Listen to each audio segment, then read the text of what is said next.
Konnichiwa, welcome to the Marshall Maze. I'm with my partner in crime, Barakula Shidoshi. And I'm with Israel Lopez Sensei. And we're coming to you from Harlem, New York, where we're going to get together with Professor Moe. Now, Professor Moe, he is known to be the father of the 52 block system. So we're going to go in there, we're going to learn a couple of techniques, and this is Modern Combatives.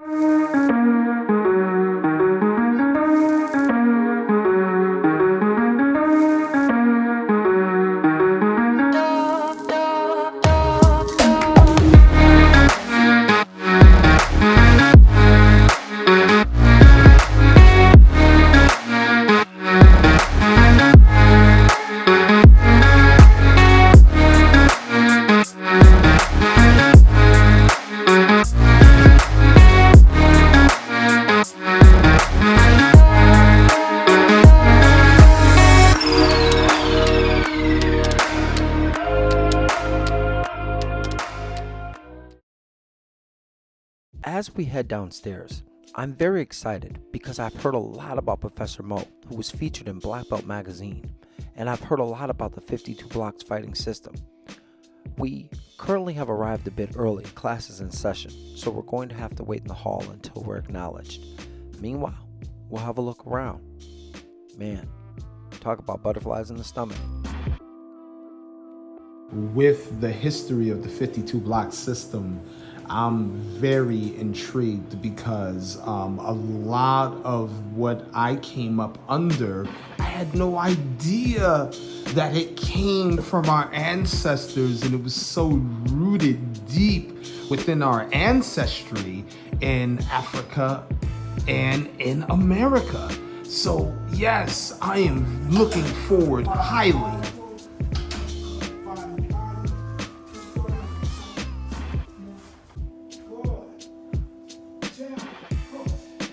The 52 blocks is an African martial arts that has been developing in America.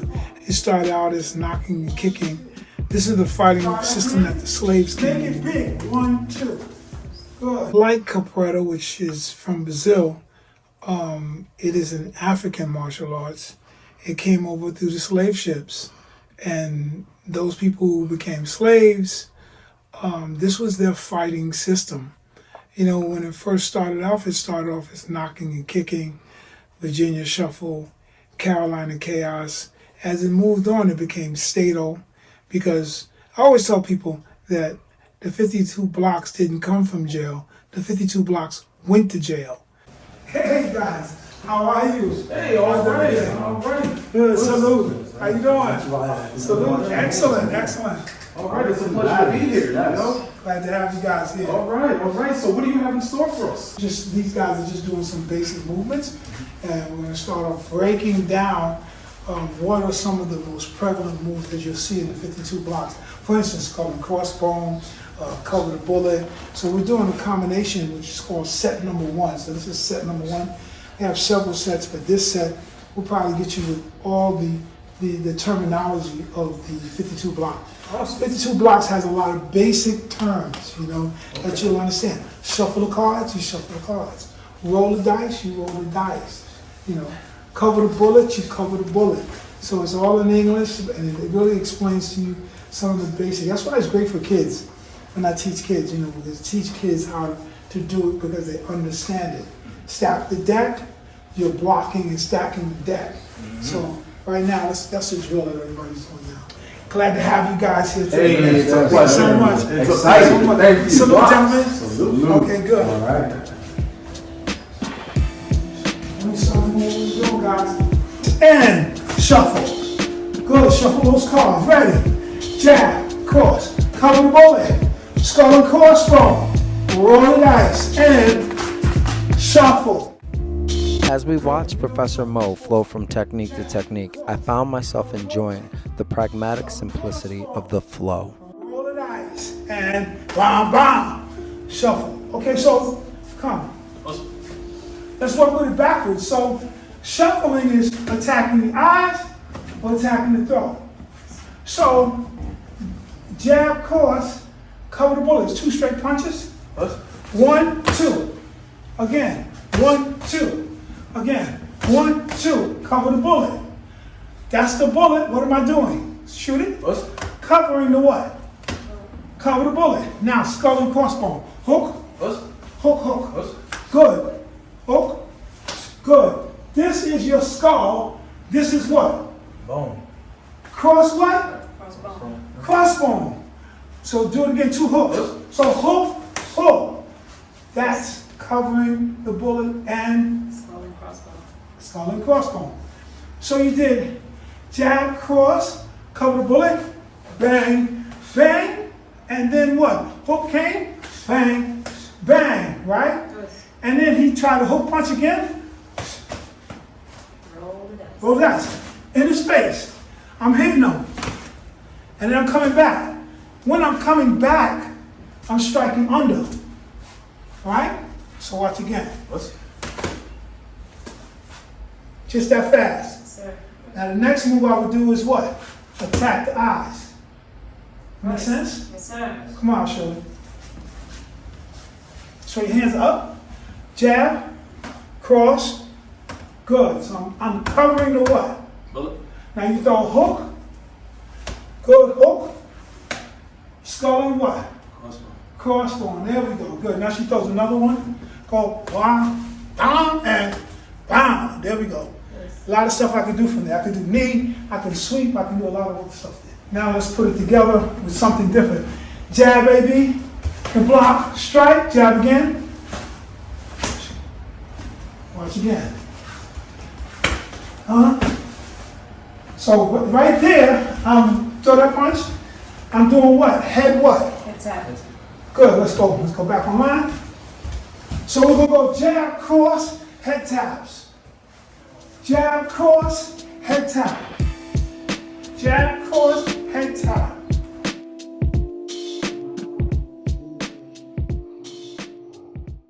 Defense. A lot of people know the 52 blocks as just us getting into a fight. And we're doing what I call offensive fighting. But self-defense is defensive fighting as well as offensive fighting. Say, I meet him and, something goes on between his girlfriend and the bar. We go outside and both of us put our hands up. The best guy wins the fight. But the situation is, he's a lot younger than I, got more muscles than I got.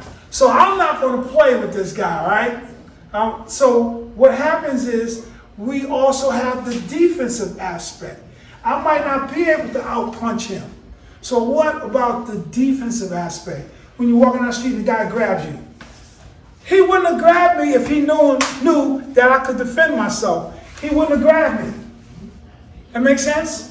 Yes, sir. He grabbed me because he thought I wasn't going to be able to defend myself. Something I taught the guy today, choke.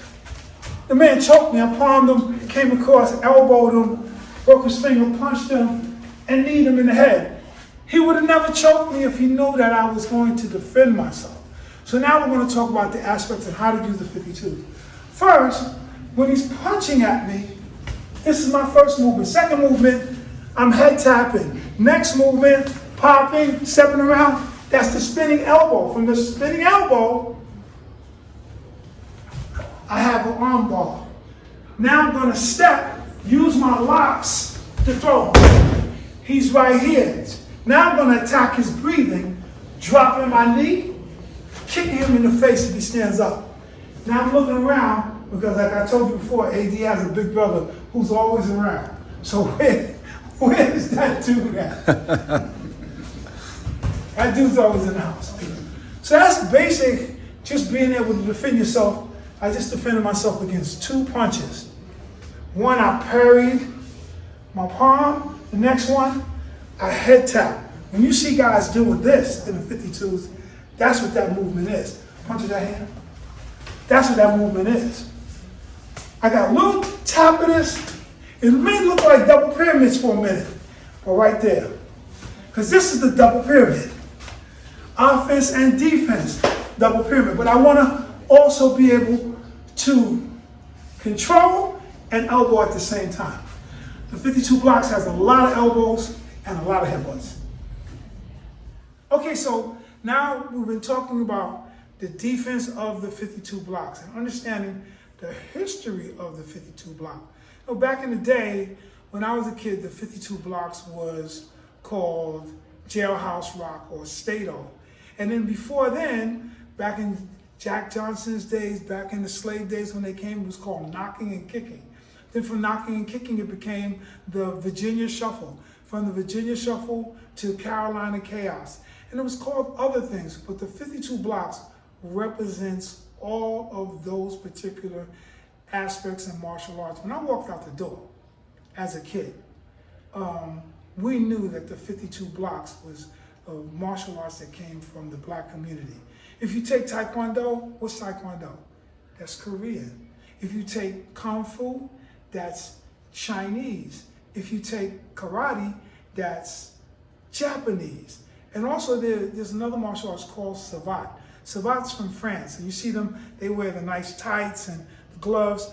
But that martial arts comes from the ghettos of France. It's now the national martial arts of France, but it actually comes from the ghettos of France.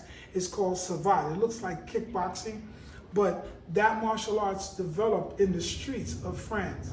And the 52 blocks has developed not only in the jail system, obviously, but it has developed in the streets of urban societies like New York, Chicago, and all those kinds of cities where you see that the migration of a lot of Africans, people of African descent, moving to those areas. So you'll see that the 52 blocks has been called other things, but as the world knows it now, it is the 52 blocks, all the way from the slave ship to the plantation on to modern society today. It's always enjoyable to see defensive tactics being practiced in real time. The repetition helps for best practices in real life situations. From what I'm looking at, end of chapter. Nice.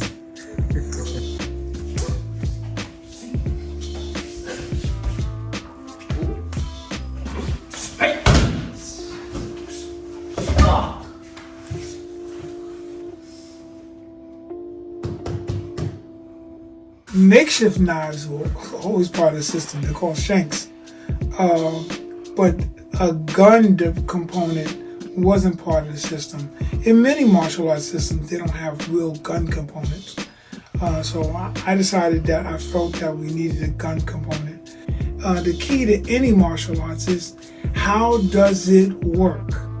And that's what we've been able to do with the 52 blocks. Show you how it works. And we instituted a knife system.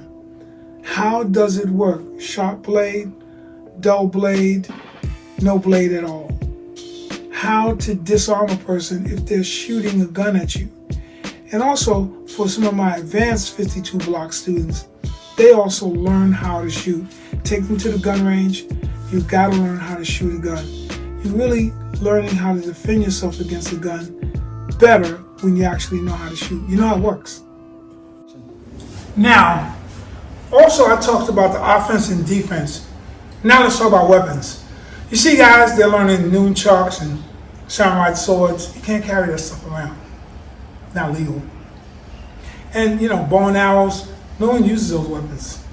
So what are we learning? Stick, knife, and gun. That has to be in your component. You have to have a stick, knife, and gun in the curriculum.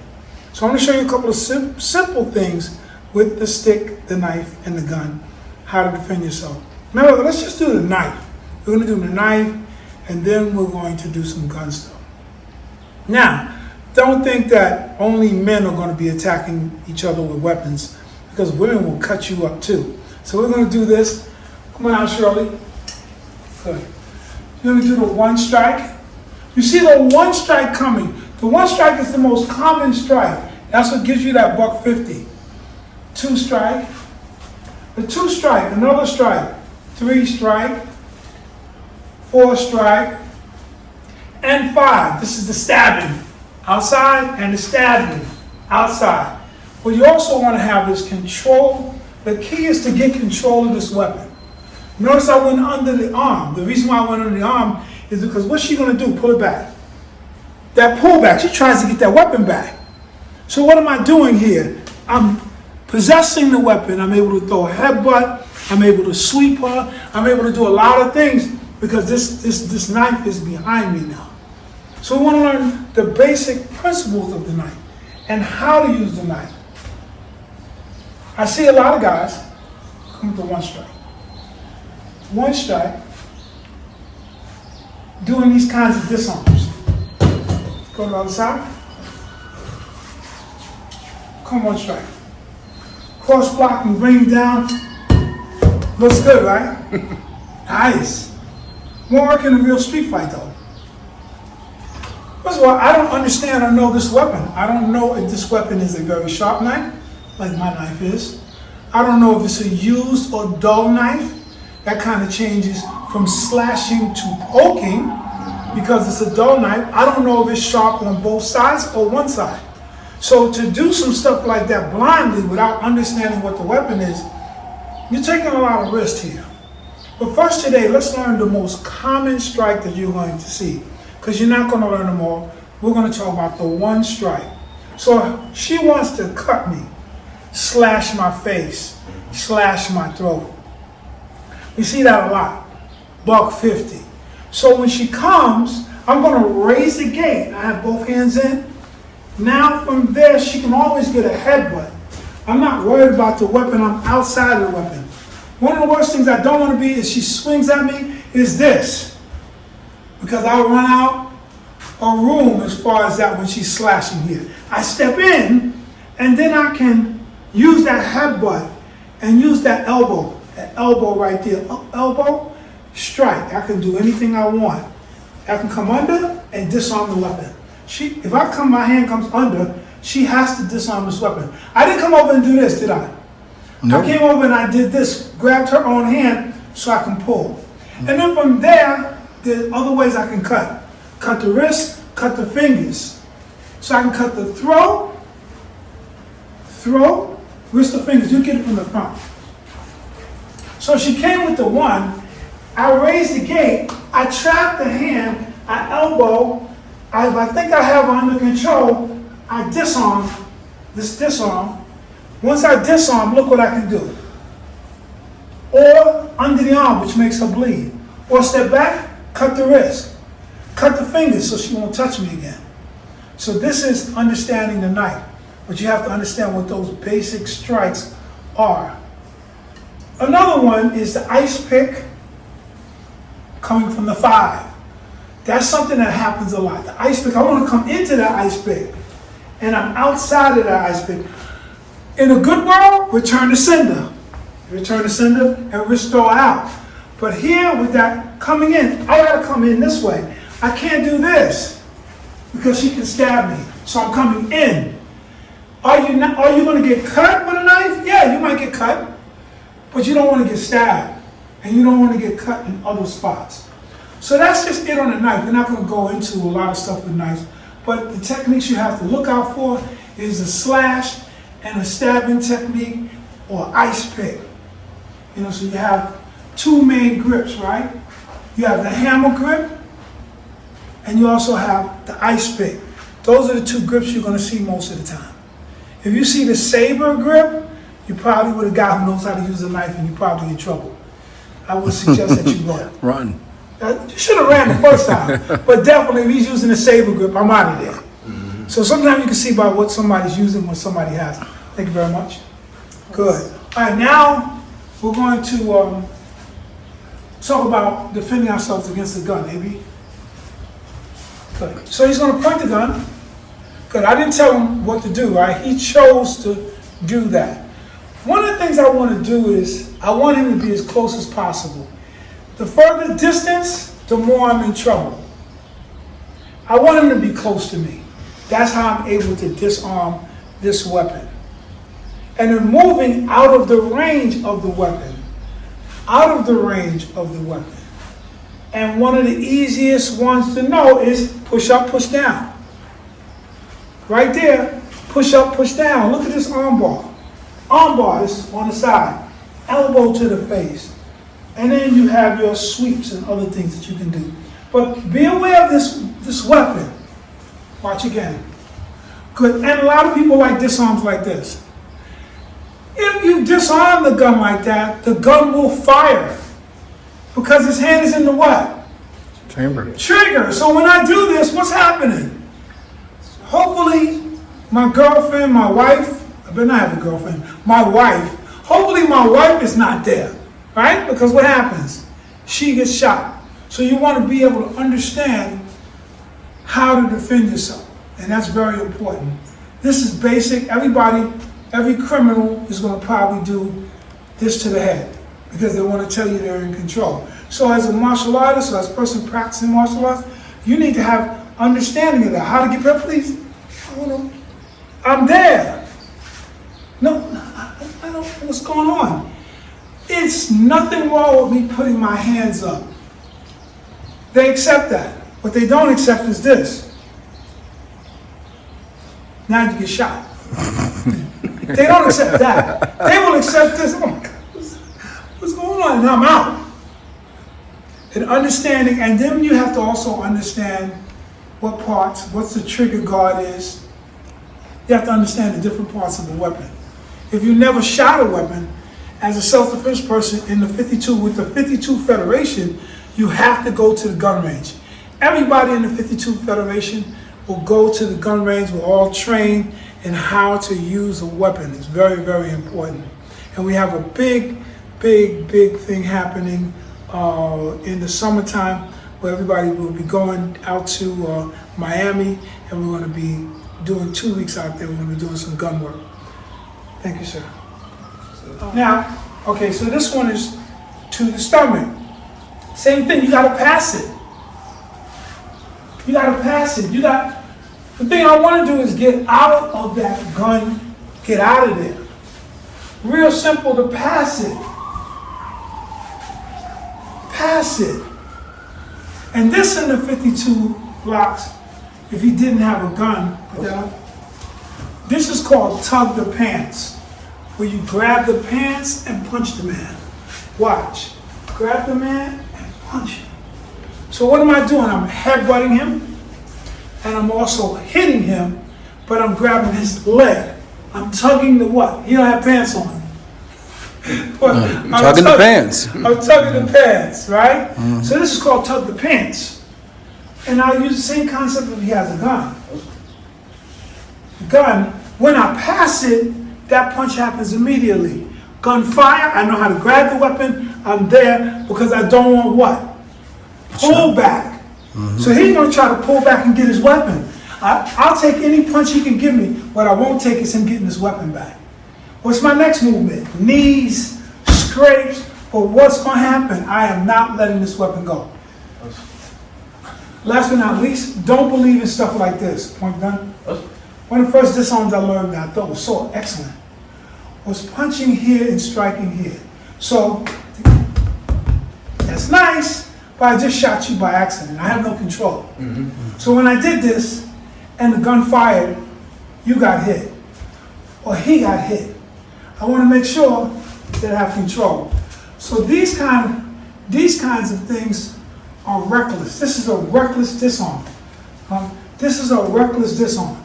Notice I got out the way. I hit him in the street, but this is a reckless disarm because I can't control it. I want to be able to control my disarm. Here, guys, I want to be able to control a man at all times and control how I can take the weapon. My hand is in the trigger guard. I'm trying to stop the gun from being fired, and I'm turning it to him. I take my hand off the trigger guard, put it back on the weapon, and I pull the weapon away. I rack the weapon, and I'm right there with the weapon again. So that's basic with that. Now, I want to go to some other stuff. The 52 blocks is a martial arts system because it's a fighting system. And to make it a system, you have to have a curriculum. So what happens when you don't have a curriculum, no one believes you have a system. So goes the word system, right? System means you expect a curriculum, not, yo, this is my move. No, not your move. What do I need for it to be a system? So myself and other people like Diallo Frazier and like Burley, those guys have understand how to make it into a system and give it a curriculum. Through my martial arts career, I found out I was a better teacher when I had a curriculum. And I worked with guys who were martial art geniuses, but they didn't have a curriculum. So only they could do this stuff. I remember many years ago, this guy was throwing knives, doing handstands, doing all kinds of flips, and I was young at the time. I was all excited. Then I went to the school and I saw the students, and none of them were doing handstands, none of them were throwing knives, none of them were doing magical stuff. This guy was what I call a talent. See, when you have a system, when you have a curriculum, when you have a martial arts, it's David and Goliath. It's not Goliath and David. Now, why is it important to be able to fight in hallways and not just in traditional martial arts setting, but why in the 52 block system do you feel the need to have people train in hallways, elevators, and things as such? Well, the 52 blocks is not a traditional martial art. It doesn't depend on that the grandeur of traditionalism. The 52 blocks is about, can I defend myself from the guy on the corner? I was at a party one day and some guy tried to attack me. Can I defend myself? We need to answer those questions as martial artists. Are we teaching a self-defense system or not? When you get pushed or choked, what's your first reaction and what it was that you would do? Okay? So from there, in striking, elbowing, pushing my guys, and then working your numbers. 1, we gotta fix this. 2, 3, 4, slide, pull. So people can understand what it is to be slammed to because when that happens to you, it's not like we're in class just doing our little patty cake thing and going along with shit. He just slammed me to that wall. How do you work with that? So,